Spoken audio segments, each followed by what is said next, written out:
اعوذ باللہ من الشیطان الرجیم بسم اللہ الرحمن الرحیم۔ ویلکم ٹو ہسٹری ود بادشاہ۔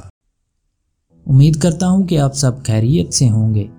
ایک سوال جو ہر ایک کے دل میں ہوتا ہے، آئیے آج قرآن و سنت کے لحاظ سے اس کی وضاحت کرتے ہیں۔ سوال ہے کہ اسلام کے اوائل دور میں لونڈیوں سے بغیر شادی کے جمع کی اجازت تھی؟ تو اس کا جواب ہے، جس خدا نے بیوی سے لذت اندوز ہونے کو جائز قرار دیا ہے، اسی نے لونڈی سے بھی لذت اندوز ہونے کو جائز قرار دیا ہے۔ چنانچہ قرآن کریم میں متعدد مقامات پر یہ مضمون بیان ہوا ہے۔ سورۃ النساء میں ہے، اور اگر تمہیں اندیشہ ہو کہ تم یتیم لڑکیوں کے بارے میں انصاف نہ کر سکو گے تو ان عورتوں سے نکاح کرو جو تمہارے لیے پسندیدہ اور حلال ہوں، 2 اور 3 اور 4 مگر یہ اجازت بشرط عدل ہے۔ پھر اگر تمہیں اندیشہ ہو کہ تم زائد بیویوں میں عدل نہیں کر سکو گے تو صرف ایک ہی عورت سے نکاح کرو، یا وہ کنیزیں جو شرعاً تمہاری ملکیت میں آئی ہوں۔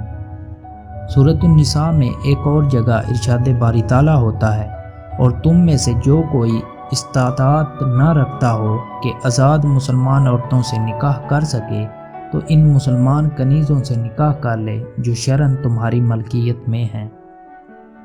ہاں، یہاں لونڈی کا معنی اور اس سے آقا کی لذت اندوز ہونے کی شرائط ضرور سمجھ لیں۔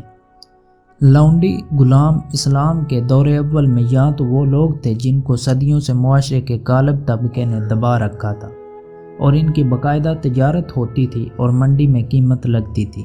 اس غلامی کے باعث اتنی سے قانونی پوزیشن تھی کہ وہ دنیا میں کسی چیز کے مالک نہ تھے، اور جب سے انہوں نے ہوش سنبھالا اپنا بکنا بکانا دیکھا، نہ کوئی گھر، نہ وطن، نہ ان کی سوچ، نہ رائے، نہ ارادہ و اختیار۔ اس غلامی کو اسلام نے مختلف صورتوں سے کفارات اور صدقات کی شکل میں ختم کیا۔ کسی کی آزاد کو غلام بنانا گناہ کبیرہ قرار دیا، گویا آئندہ کے لیے غلامی کا مستقل طور پر قلعہ کامہ کر دیا۔ لونڈی غلام وہ لوگ تھے جن سے مسلمانوں نے جہاد کیا، وہ جنگی قیدی بنے، ازاں بعد نہ تو تبادلہ اسیروں کی صورت پیدا ہوئی کیونکہ مسلمان کافروں کے پاس قیدی بنے ہی نہ تھے، تبادلہ کس سے کرتے؟ قرآن کا حکم ہے، پھر اس کے بعد یا تو انہیں بلا معاوضہ احسان کر کے چھوڑ دو یا فدیہ یعنی معاوضہ رہائی لے کر آزاد کر دو۔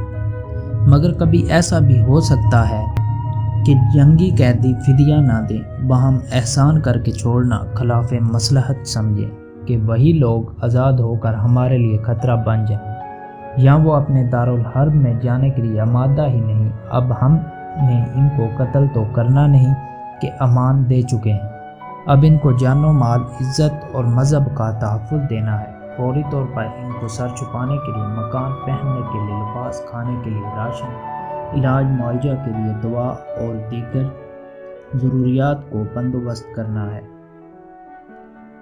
پس اس کا علاج اس کے سوا ممکن نہیں کہ ان کو اپنا لونڈی یا غلام بنا لیا جائے اور اس حیثیت سے ان کو اپنے گھروں میں پناہ دے دی جائے، ان کے جملہ اخراجات اپنے ذمہ لے لیے جائیں۔ جو شادی شدہ جوڑے ہیں ان کے نکاح برقرار رہیں گے، ان سے ہم صرف نوکروں کی طرح کام لے سکتے ہیں۔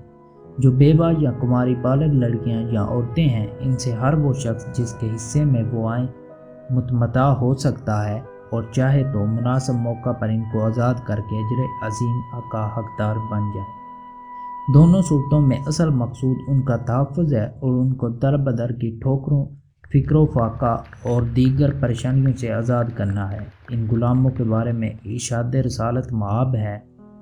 مارور بن سوید کہتے ہیں، میں نے حضرت ابو ذر غفاری رضی اللہ تعالیٰ عنہ کو دیکھا کہ انہوں نے بھی جبہ پہن رکھا تھا اور ان کے غلام نے بھی ویسا ہی جبہ پہن رکھا تھا۔ ہم نے ان سے اس کے متعلق پوچھا کہ آقا و غلام میں یکساں لباس کی وجہ کیا ہے؟ فرمانے لگے، میں نے ایک شخص کو گالی دی، اس نے رسول اللہ صلی اللہ علیہ وآلہ وسلم سے میری شکایت کر دی۔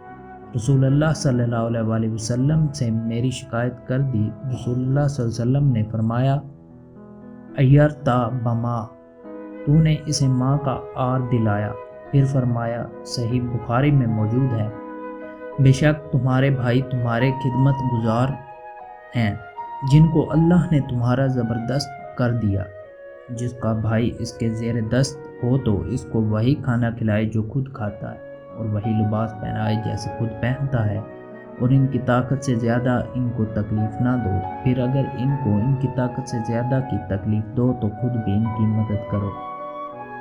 یہ ہیں غلاموں کے وہ مختصر حقوق جو اسلام نے دیے، اور جن سے آج نام نہاد آزاد متمدن دنیا نے آزاد شہریوں کو بھی محروم کر رکھا ہے۔ اس ظالمانہ طبقاتی دور کے دانشور اور حکمران مسلح غلامی کو لے کر اسلام کو بدنام کرتے ہیں، مگر کبھی سمجھنے کی تکلیف نہیں کرتے۔ رسول اللہ صلی اللہ علیہ وسلم نے بدر، احد، حنین، فتح مکہ اور دوسرے مارکوں میں کتنے لوگوں کو لونڈی یا غلام بنایا۔ اسلام نے غلامی کا رواج نہیں دیا، بلکہ مختلف حکیمانہ کوششوں سے غلامی کو ختم فرمایا۔ آج دنیا میں غلامی کے خلاف جو کامیاب تحریکیں جاری ہیں اور جن کے نتیجے میں دنیا کے اکثر ممالک آزاد ہو چکے ہیں، یہ اسلام ہی کا فیضان ہے۔ امید کرتا ہوں کہ ویڈیو آپ کو پسند آئی ہوگی۔ اس کو مکمل دیکھنے کا شکریہ۔ میرے چینل کو سبسکرائب کرنا مت بھولیں۔ ملتے ہیں نیکسٹ ویڈیو میں، تب تک کے لیے مجھے اجازت دیجیے۔ اللہ نگہبان۔